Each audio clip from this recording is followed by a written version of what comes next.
Welcome to the Pregnant Bitches podcast. I'm Jessie. And I'm Amanda. And we're just a couple pregnant bitches navigating motherhood together. Hey guys, welcome back to the Pregnant Bitches podcast. I'm really, really excited about today's episode. I feel like so many people ask us questions about this topic that we'll get into. But first, I want to introduce our guest. So today, we are joined by Sheina, a therapist and a mom of three. She specializes in helping parents reconnect and avoid the roommate stage. We all need that. Yeah, literally. Sheina is here to share her tips for keeping relationships strong. Welcome. We are so excited you're here with us today. Thank you so much, Amanda. So a little bit about me. I'm soon to be a mom of four. Wow. And with every stage and pregnancy and baby, I gain more and more insight into things that my audience struggles with or will struggle with, because it's a change every time. Like, even if you have it totally figured out, I know by my third, I felt like we were in the best place ever. And then when I was so excited with the fourth, everything is so figured out.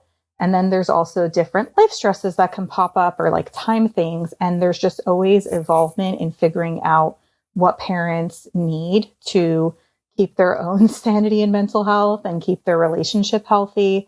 And so for me, I view it as for myself, need to figure it out. But whenever I do figure it out, I'm like, oh, great. Another thing I can share with my audience to help them. And, even the mom of one, something that I only figured out now can be so helpful to her. And she's learning it way ahead of the game. And I started Love After Baby when I was pregnant with my second.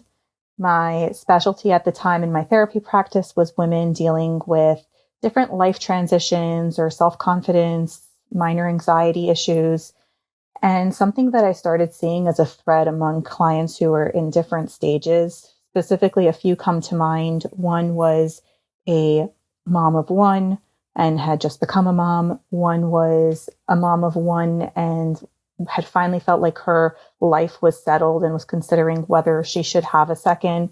One was a mom who was about to enter empty nest syndrome, and her kids were about to go to college.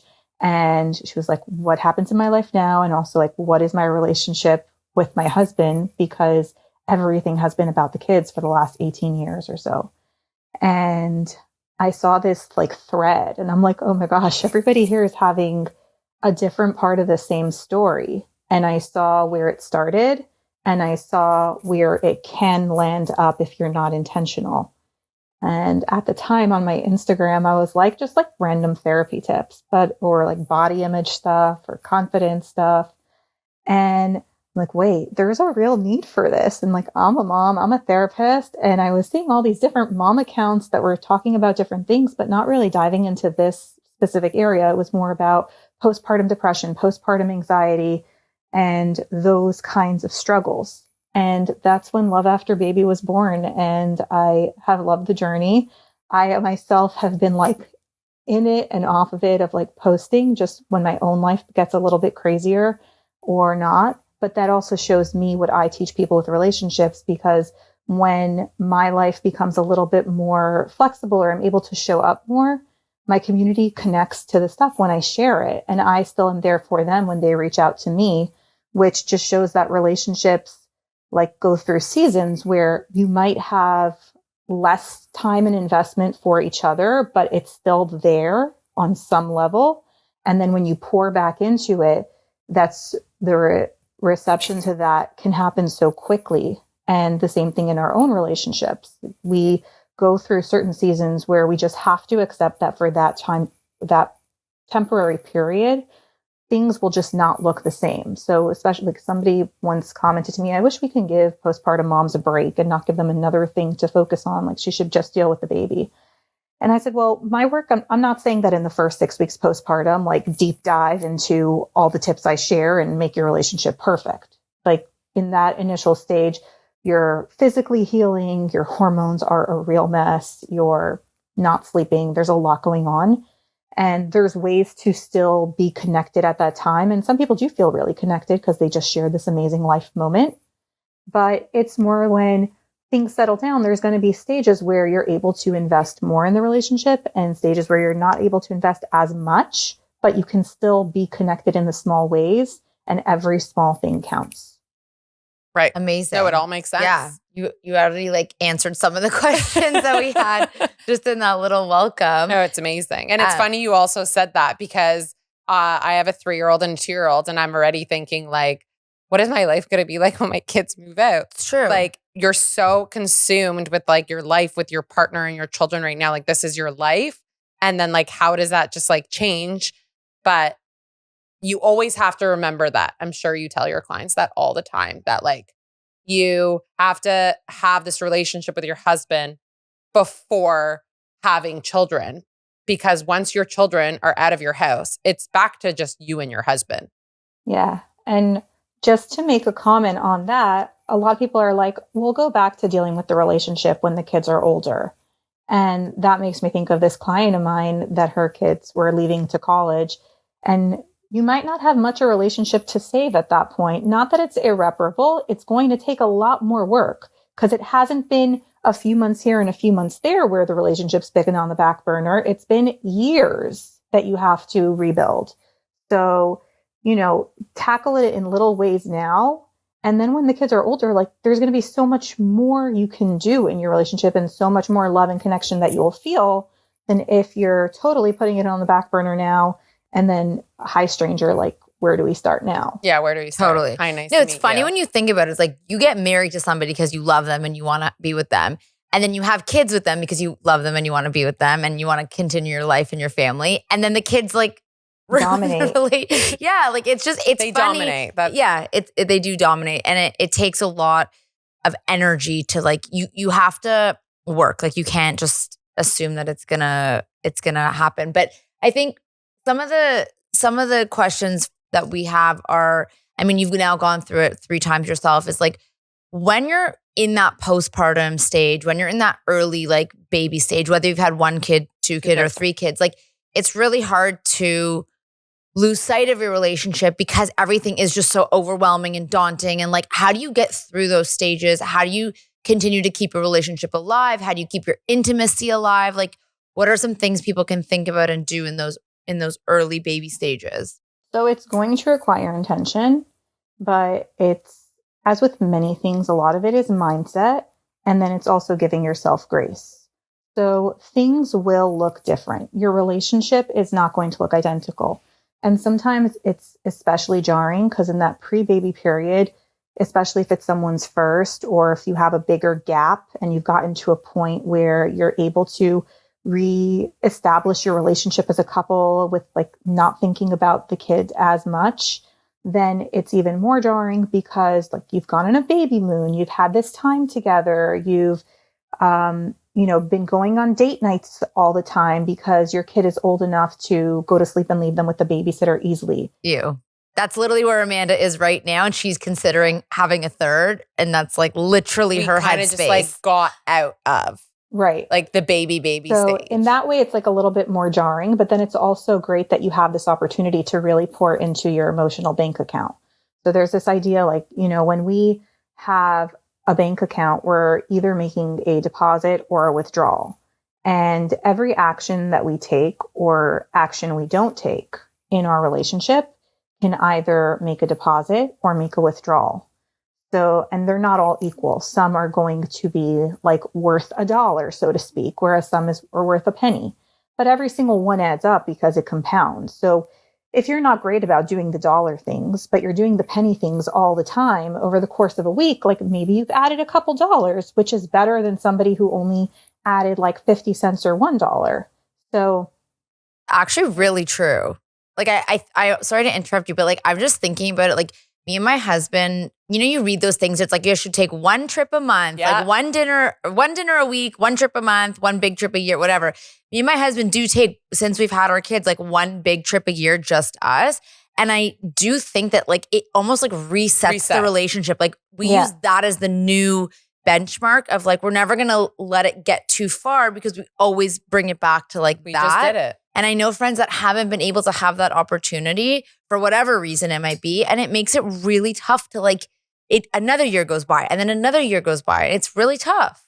And I've even had that like said that on my page that like you don't need to do that because then people see these pretty Pinterest graphics of like one date night a week, one day trip away, and like a month, and one big trip a year. And that's not practical for most parents. There's a lot that comes into it. There's the logistics planning of like, who's going to watch the kid or kids. There's the financial aspect of like, can we both take off work and can we pay for the trip? There's other parts too, but there's so much involved logistically, financially, etc., that it then becomes like a pressure almost where moms give up and they're like, I can't do this. It's not feasible for where I am. So my relationship's just going to suck till the kids are out of the house and we can go take a trip. No. Yes, that can be extremely helpful if you are in the stage where you can do that. It does reset you. And I know people who do that, who they have little kids, but they have a great nanny. And then once a year, they're able to get away and do a trip.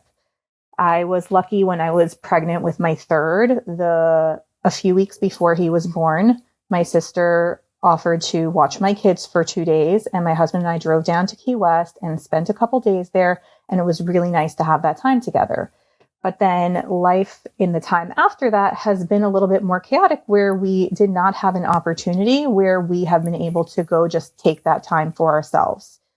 So we do try to have that time where we talk all the time one-on-one, where, you know, whether it's in the morning while he's driving to work and we're on the phone, or if it's while the kids are keeping themselves entertained on the weekend. But if you are working parents and you have little kids and you're tired, and if you're the mom like me is pregnant, you're going to be more limited. I've definitely had a lot less energy to connect in the last several months than I did the year prior. And I have to recognize that, and I have to be more intentional at times when I do have more energy to prioritize that, because it is important to me. But it also gives me, you know, the touched out feeling that so many moms describe. For me personally, it's never been a major struggle. That's not my struggle, because naturally touch is a primary, not one of my top love languages, but, you know, connection through touch. Like I was a friend who like always like hugged my friends bye. And that for me was a way that I connected. But with being pregnant and having 3 other kids, and this is also my shortest gap of my kids. So my youngest is just turned 2, and they really need me, and I'm tired. And it's been a little bit of a more complicated pregnancy where I have different like treatments and stuff that I have to do to just make sure the baby's healthy. Then this is the first time that I have experienced that, like, oh my gosh, no one touched me. No one come near me. I just need space. And then that adds another different dynamic. But again, I also know the way to be able to handle more sensory input or touch is to do something for myself, or take a 5 to 10 minute break. Or, you know, my husband on, let's say, Sunday morning will take the older girls out while the toddler's napping, or something like that. Not every week, when he can. So it's about figuring out these little things, and it's not a one and done. It's a process, and it's an evolution. So tuning into what is one small way that I can be connected, or, you know, in the early postpartum period, like how can I get my partner involved? How can they help me with what I'm doing? Having a conversation with them when you're having a hard day. We all know that vulnerability can bring us closer, and maybe your partner is not the type to have majorly emotionally vulnerable conversations. So, you know, you couldn't be in tune to that, because as you know, they found that in the past, the way that we each cope with stress is different. You know, if you notice, women face each other. We like to talk to each other. Men like to be next to the person, but not necessarily engaging with them, which is why men, they bond by like watching a baseball game or a football game. So it's not face to face. We like going on a coffee date. They like sitting next to each other. So It's true. It's so true. You know, and that's dumbing it down a lot, but just it's genuinely what it is. Yeah. But I imagine that at some point during your dating process, and some point at the beginning of your marriage, your partner and you did get vulnerable with each other. You did have the face-to-face conversations. So it's there.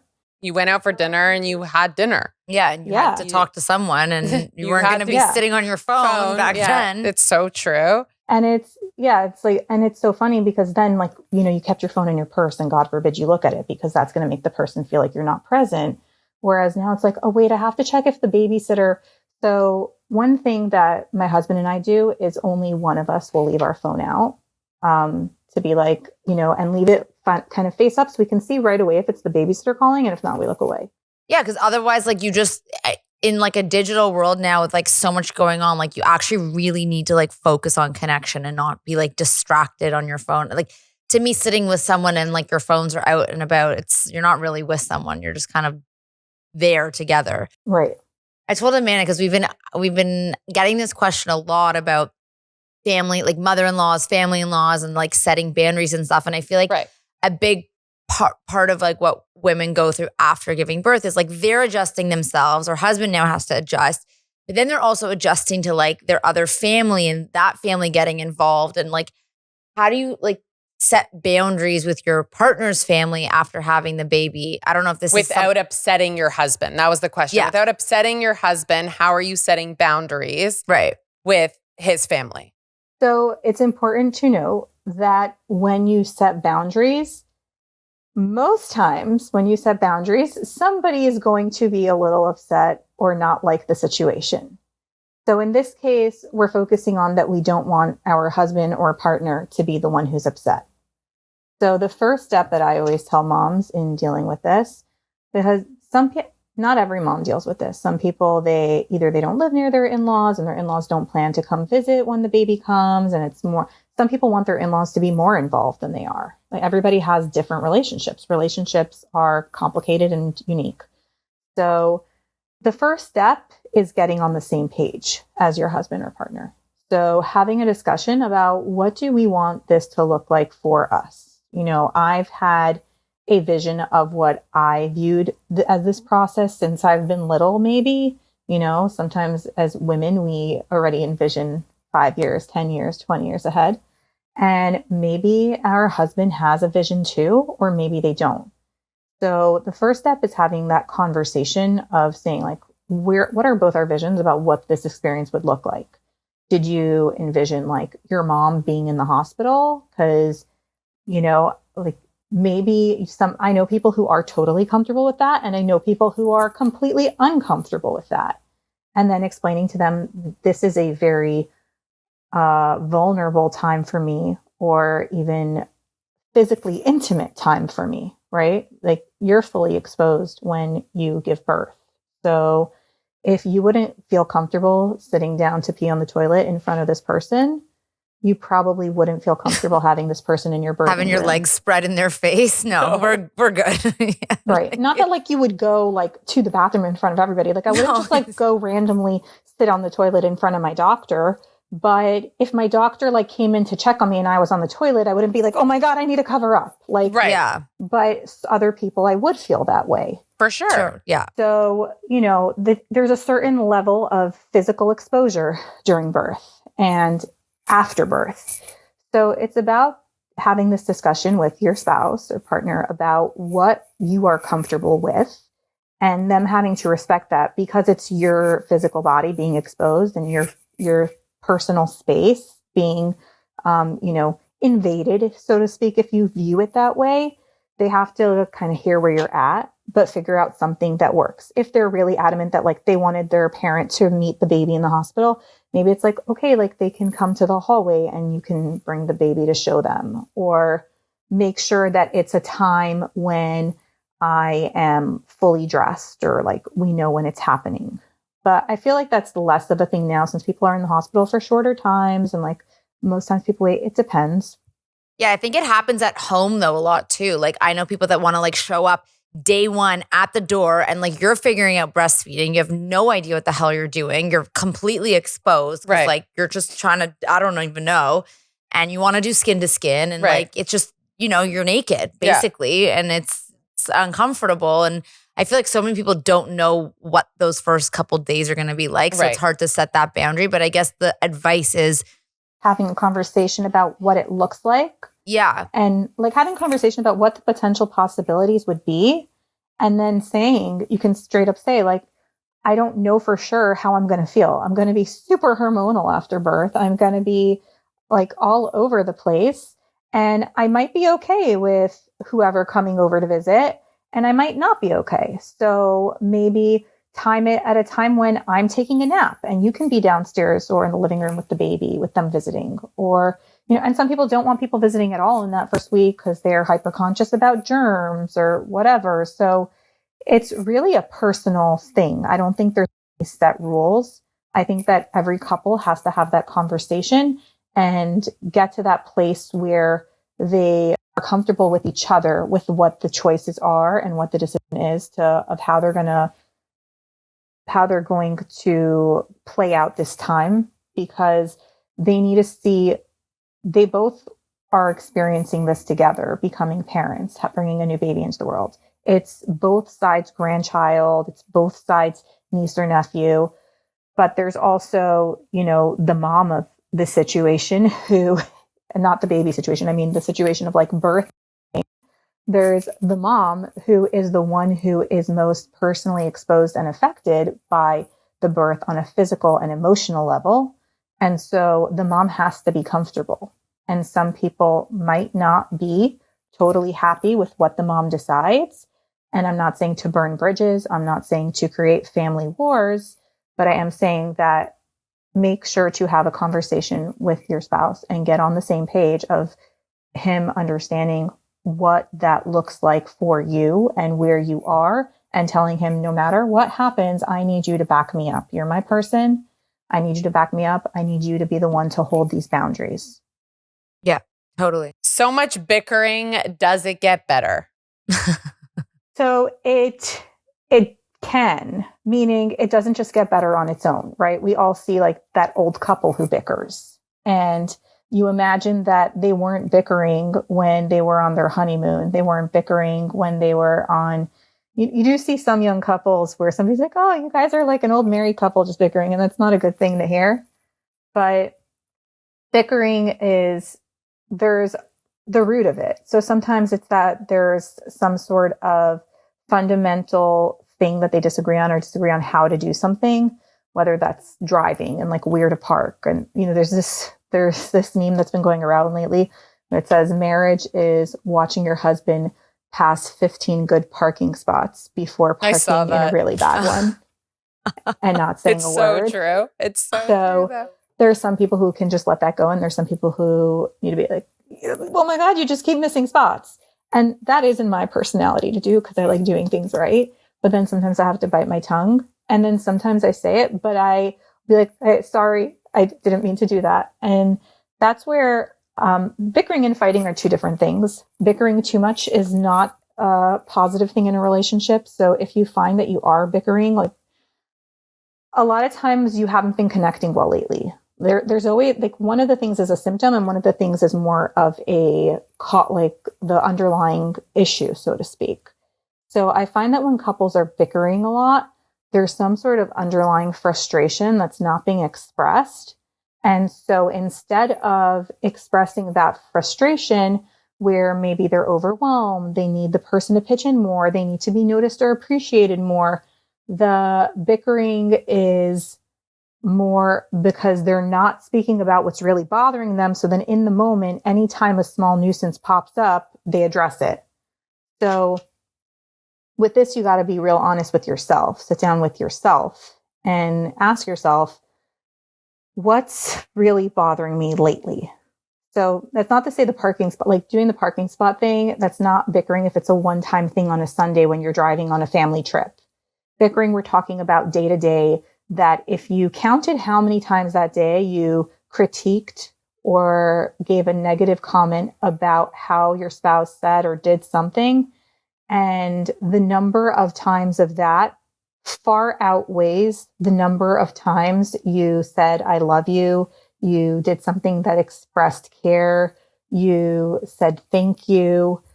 So then it's, why is there such a discrepancy in this, right? We want the ratio to be the good things far outweigh the bad things. So Gottman has found that even in times of conflict, like there's a lot of stress going on or there's a big disagreement going on, healthy couples have 5 positive interactions to every 1 negative.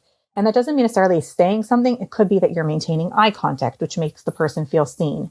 It could be you're not looking at your phone while they're talking, which makes them feel like they're important. It could be you put your hand on their hand or sit close to them. You're doing something that shows I care about you and you're important to me. So those have to outweigh the negative. And in times of not conflict, that number is supposed to be 20-1.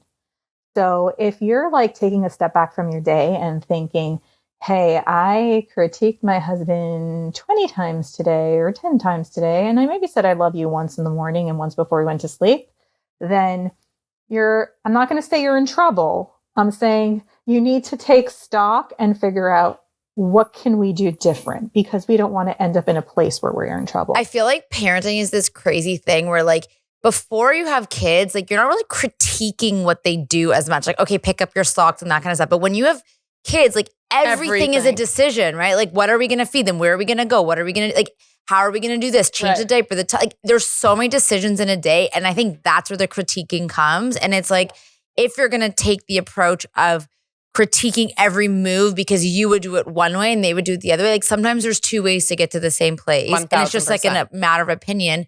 And it's funny because that's like what someone asked us was like, how do you deal with different parenting opinions? Because you're not going to approach everything the same. Like you're different people. As you should be. That benefits the kid. Yes. Right? To have 2 parents that are the same is like, no, what's the point? So it's all those decisions in a day. That's called maternal gatekeeping, which is something I talked about a lot on my account. I've talked about it a little less lately, but whenever I touch on it, it resonates a lot.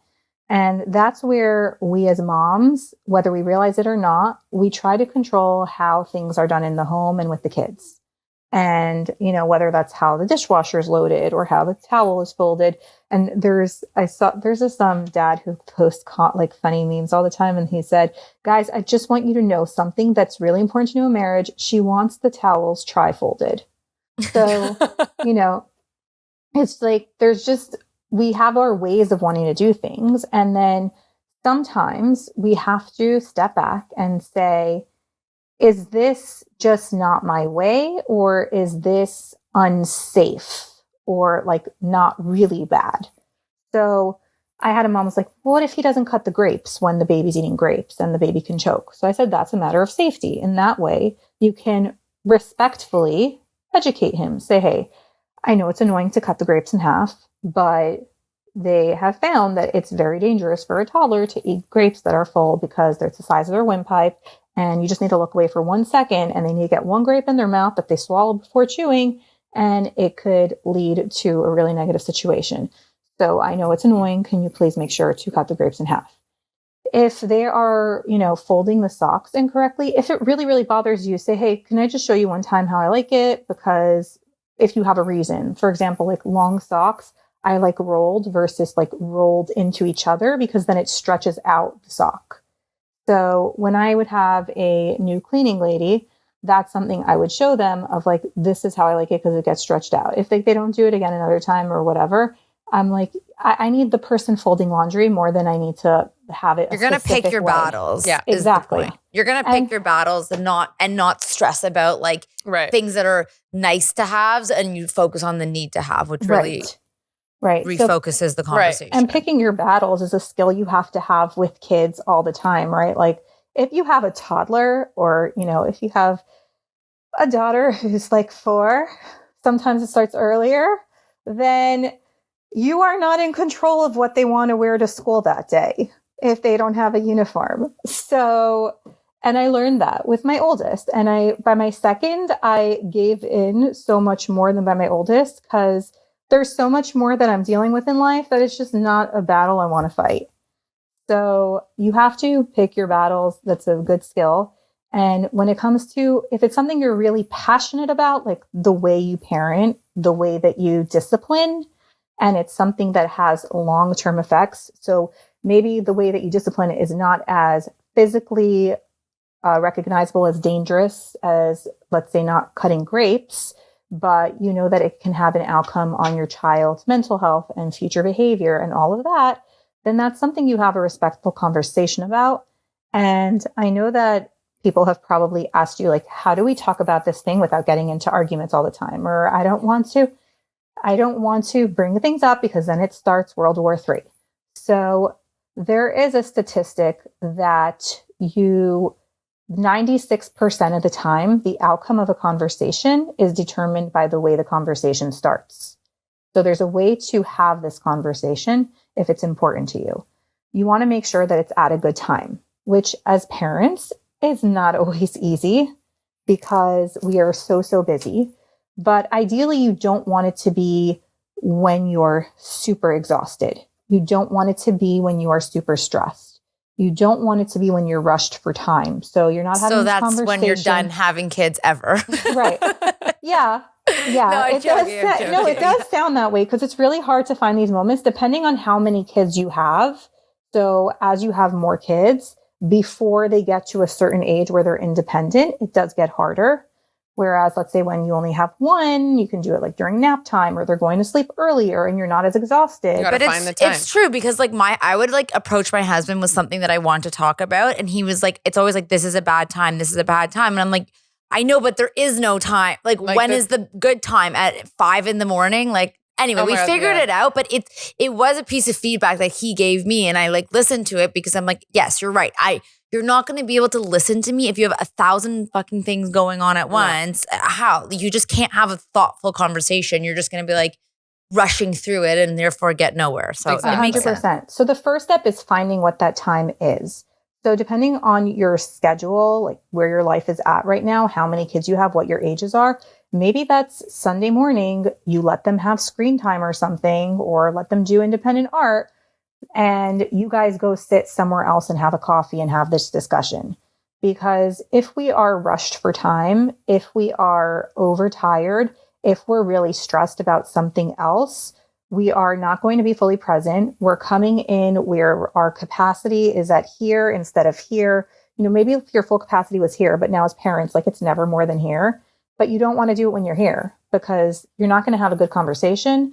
You're going to take everything as negative feedback. It's just going to turn into another fight. And then you're going to feel like I can't ever have a conversation. So we want to start the conversation with something called a softened startup, where we say, we make it into an I situation, the problem in a neutral way, and then share what you want. So instead of saying, you really don't know how to parent, or you're doing that thing your dad did and you told me how that messed you up. So we don't want to start the conversation like that because that's offensive. That comes off as critical and that's going to make them defensive. And then you're not going to get anywhere. You're going to just be kind of back and forth. Whereas if you start and say, hey, I want to have this conversation too because it's important to me that we are on the same page about disciplining our kids in a way that helps them learn consequences and be good people, but also is not going to affect their self-esteem negatively or, set them up for other challenges down the road. So can we have a conversation about what that looks like? And then you can review from a parenting book or something. And don't just make it about, we can't do what your parents did or what your dad did. Yeah, which is normally exactly what most 99% of couples start their conversations with, because it's the first thing on their mind. It's like, oh, they did this, I don't want to do that. Yeah. But it makes sense. Like if you're basically coming to me and attacking me. Yeah. And that's how they would feel and how I would feel. So they're going to attack back and there's no conversation there. But if you're going in with like niceness, you're going to change the game. And then you can either like listen to a podcast together that you find has a good message and it's research based, because I find that with men in general who are logical, if it's research based, they can see the point, as opposed to just like, no, my friend said this, or in a mom group, they said this. Like, Yeah. So like, no, they don't want that. They don't want that. So finding a podcast that's evidence based, finding a YouTube channel, like with a YouTube video where somebody's being interviewed, where somebody who has credentials, or even if it's a reel on Instagram, but it's somebody who has credentials. Right. Yeah. Then it makes a difference. Showing them that and having a conversation about it and keeping it as a conversation and a learning process, and knowing that they are learning, recognizing that when we are making a change in how we function, it's always hard. Think of how many times you've started like a new eating plan or a new workout plan or like, I'm going to get dressed every day or I'm going to whatever. And so for the first few days, it's really easy. You're motivated. And then life kicks in. You get stressed by something. You're rushing out the door. Your kids had a tantrum. Something happened that day. You naturally revert to your habits, to what comes most naturally and easy to you. That's not because you stopped caring about this goal. That's because you reverted into what comes easiest since life has gotten a little bit more stressful and complicated. So same with your partner. When you're working on a change together, and like so many moms say, he doesn't even care because he'll start, when we talk about it, he'll change for a few days and then he just goes right back to what he was doing before. And I say, no, it's not that he doesn't care. It's that change is really, really hard. And our brains are programmed to do everything to keep us in the most efficient thing, which is what's most comfortable to us. So view it as it's a learning curve for him. It's a learning experience and it's going to take time for him to figure it out, but keep it as a conversation as opposed to telling him you're not doing it again. Check in. So if there's a specific area that you guys are trying to work on, then that's when weekly check-ins, which can just take 2 minutes, can be really helpful because it's an expected time when you're going to discuss it and kind of give feedback and kind of say how it's going. So pointing out to them, like, I noticed you did this really well, or I noticed you've been working at this, and then sharing, do you think you could be a little bit more conscientious about this? So that it's not a negative experience. I love that. It's very helpful because, we go through this like on a day-to-day basis and like For sure. and I mean, my husband was like, stop giving me feedback. I'm like, well, you're doing this way. But no, you got to reframe it and think about it in a different way. I think we have time for like maybe one more thing. And what's your best piece of advice for parents or couples going through that feeling of like being really overwhelmed and like disconnected? Just remembering that it's normal and that you're going to have these times, reminding yourself that it's a season, reminding yourself this is not permanent can be really, really helpful. And that season might be longer or shorter for you. That season might be a week for some people. That season might be a month for some people. That season might be 3 to 6 months. And for some people, it might even be a year. Like some moms have a full year where their hormones are just not balanced. But that doesn't mean that in that year, you're not going to have any moments of connection. And then it also depends, like if you get pregnant again, and sometimes it happens intentionally and sometimes it happens by surprise. So it's recognizing that ultimately we love each other. And we are going through a season in our married lives that brings so much joy and also brings challenges and also brings up different stresses and frustrations and different things we're going to navigate that we didn't have to before. And really always coming back to that as your compass, because you will have disagreements, you will have fights at times. And it's not about not ever having fights. It's about if you do have a fight, trying to have the conflict in a healthy way. And then even if you overstep the boundaries that you wish you would have had, that you repair quickly, you repair often, you say sorry, you recognize. And that's not to say like, yes. Right, we don't want to become emotionally abusive. We don't want to be emotionally abused. That's not what this is about. This is about like, if, sometimes when we're overtired, we will lash out and say something we don't mean. Or if we're really hungry and the kids are all fighting and our partner walks into the house late after work and asks like a certain question that wasn't meant in a bad way, but it just triggers us, we must just blow up. So doing your best to avoid those negatives and, also not bringing your kids into it ever, because you're creating that model for your kids of what a relationship looks like, what a healthy relationship looks like. And it doesn't make them feel good or safe when they see you and their other parent fighting. And it doesn't make them feel good if you tell them something negative about their other parent. So it's important to keep that in mind and note it, just being really intentional about that stuff. And then also recognizing, despite my best efforts, because I am human and because life is life and we're in a hard season, these things will happen sometimes. These things that I'm trying to avoid at all costs and be intentional about, but always bringing yourself back to the center. And then maybe kind of having a check-in on your phone that like pops up once a week of something that you want to be more intentional about doing. So think about one thing from this episode or any other relationship stuff that you've heard that you want to be intentional about. Because I'm not telling you to take 50 things. I have this Love After Baby starter kit that addresses all the different areas that moms struggle. And if somebody wants to see what area specifically they struggle in, there's a quiz at loveafterbaby.com/quiz. That's just going to ask questions to figure out, is your issue more in communication or intimacy or quality time? So if you find that you have like one of these things, I don't say, okay, here's all these tips. Now do all of it. No, I want you to start off with one thing that is good for you, one thing that you think would make a difference in your relationship, and be intentional about doing that thing and being conscientious about that thing. And you're not always going to get it right.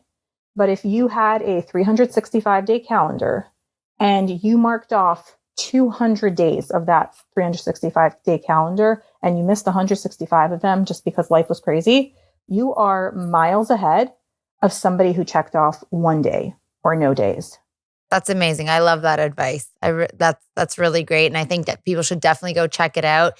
And we will link all of your info in the notes, and we will tag you so that everyone can go to your site and learn more about how to better their relationships and get through all these like really tough but amazing years. So true. Thank you so much.